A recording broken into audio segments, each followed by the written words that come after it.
How much history can one live music festival performance make? If Beyoncé's on the stage, the answer is a whole lot. And now, there's a documentary that shows us exactly how the reigning queen of pop transformed Coachella into Beychella. Here's everything we learned from Beyoncé's homecoming.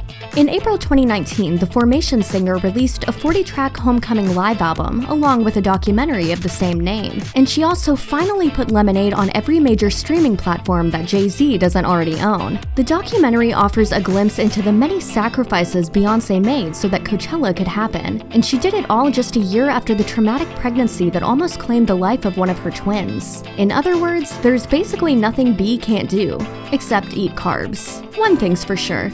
Queen Bey is the master of surprises. A year after the Royal Highness of hip-hop hit the desert for her groundbreaking performance at Coachella, she dropped a behind-the-scenes Netflix documentary, We Never Saw It Coming. Bey keeps taking a baseball bat to her psyche with all these twists and turns, and we love it.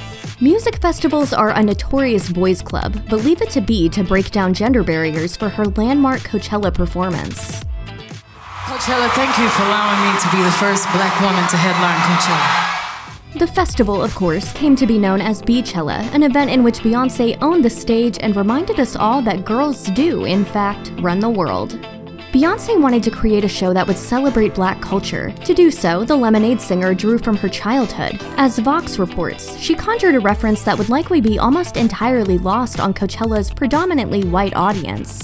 The star's homecoming set played off the idea of homecomings at historically Black colleges and universities, otherwise known as HBCUs. Though Bey never enrolled, her father attended Fisk University, an HBCU in Nashville, Tennessee. This served as a major inspiration for the star, who always dreamed of college life and occasionally rehearsed at Texas Southern University. Basically, she brought it back to band camp, and the show is something of a tribute to the HBCU Marching Band Showcase Battle of the Bands. And I always dreamed of going to an HBCU. My college was Destiny's Child. My college was traveling around the world. One more time, who runs the world? The answer can only be Beyoncé. Of course, Mrs. Carter would have all hands on deck while carefully creating her history-making Coachella set. Bey wasn't just the star performer, she was a total boss, navigating each detail down to the hand-sewn patches on her musicians' costumes. So I wanted us to feel each other's energy and dance and scream and holler and hoot and do whatever we feel naturally, and we're gonna build this thing together. It took months to script the almost 2-hour performance, and absolutely everything that happened on stage had a decisive purpose. Nothing was left to chance. I personally selected each dancer. Every light, the material on the steps, the height of the pyramid, the shape of the pyramid. Beychella almost happened back in 2017, but the star was forced to cancel after she discovered she was pregnant. As it turns out, her pregnancy was more difficult than anyone could have ever imagined. She suffered from high blood pressure and toxemia, which put her and her baby's health in danger. According to Women's Health, the condition is marked by a sudden, potentially life-threatening increase in blood pressure in pregnant women. Bey first opened up about her difficulties in Vogue's 2018 September issue. Both the pregnancy and the fact that she was having twins came as a total surprise to the star. She was stuck on bed rest for more than a month before ultimately giving birth via emergency C-section. At the time, she weighed 218 pounds, which is no small number considering her 5'7" frame. And then she had to endure the grueling process of getting back in shape for Coachella. In total, it took 8 months of rehearsals to retrain her body. I had to rebuild my body from cut muscles. It took me a while to feel confident enough to freak in and give it my own personality.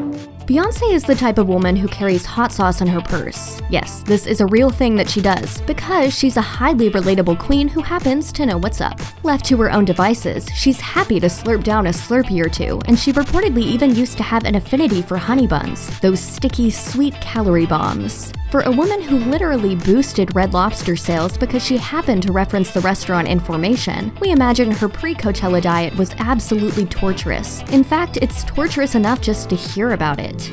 I'm limiting myself to no bread, no carbs, no sugar, no dairy, no meat, no fish, no alcohol.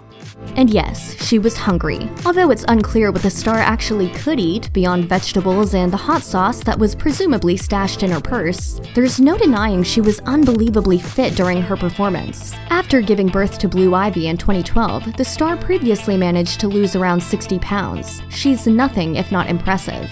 Any mom knows it's not easy being away from your newborns. Beyoncé didn't even take a full year off to bond with her twins before she jumped back into the throes of being the richest woman in music. She gave herself just 6 months before planning the show and starting rehearsals. Homecoming gives viewers a tiny glimpse into the sacrifices Beyoncé endured in order to make history. Not only was she healing from a C-section, a procedure in which your abdomen is literally cut open, she was struggling with some major mom guilt. My mind was not there. My mind wanted to be with my children. What people don't see is the sacrifice. Thankfully, Bey kept the twins and then 6-year-old Blue Ivy on set as much as possible. In between rehearsals, she'd retreat to her trailer to breastfeed Rumi and Sir. It was a lot to juggle. It's not like before when I could rehearse, 15 hours straight. We may have mentioned this before, but it bears repeating. Girls run the world. Check out one of our newest videos right here. Plus, even more Nicki Swift videos about your favorite stars are coming soon. Subscribe to her YouTube channel and hit the bell so you don't miss a single one.